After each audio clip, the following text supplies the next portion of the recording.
Dans un studio de musique, l'inspiration peut surgir n'importe quand. Ce soir-là, au studio de la scène, Benjamin Biolay a une mélodie qui lui trotte dans la tête et quelques mots griffonnés sur un papier. Comment elle t'appelle, elle est née ici, dans le studio. Voilà.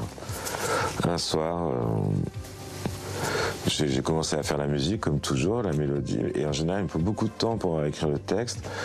Et là, la phrase clé et quelques phrases du refrain sont tombées assez vite, si j'ose dire. C'est le lendemain matin, quand on réécoute, qu'on se dit « Ouais, en fait, c'est vachement bien, ça. » Comment est ta belle,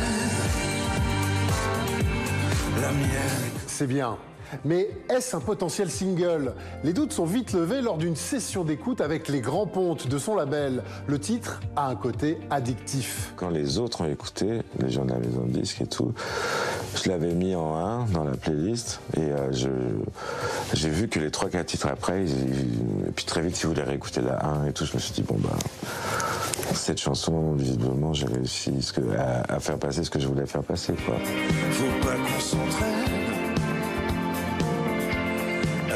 Au-delà des espérances, Comment est ta peine devient le titre le plus diffusé de Benjamin Biolay en radio. Et sur scène, le chanteur ressent tout de suite l'impact de la chanson sur le public. Ça peut vous paraître tout bête, mais quand on va sur des festivals, on est toujours sur des plateaux multi-artistes. Et quand on a une chanson qui passe fort à la radio, et ben même quelqu'un qui vous connaît pas dit « Ah bah ouais d'accord, c'est ce truc-là », et il écoute avec une attention différente que si c'était juste un artiste qu'il connaît pas et qui est là avant l'artiste pour lequel il est venu, quoi. La mienne comme ça, comme ça. La chanson va porter l'album Grand Prix, qui sera récompensé de 2 victoires de la musique. Pour son auteur, c'est un titre à part qui représente bien le confinement, je vais vous dire la vérité pour moi.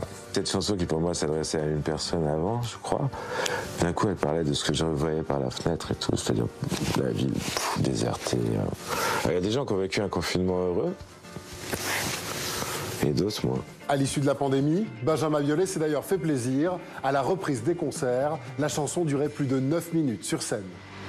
Gracias, hermanos.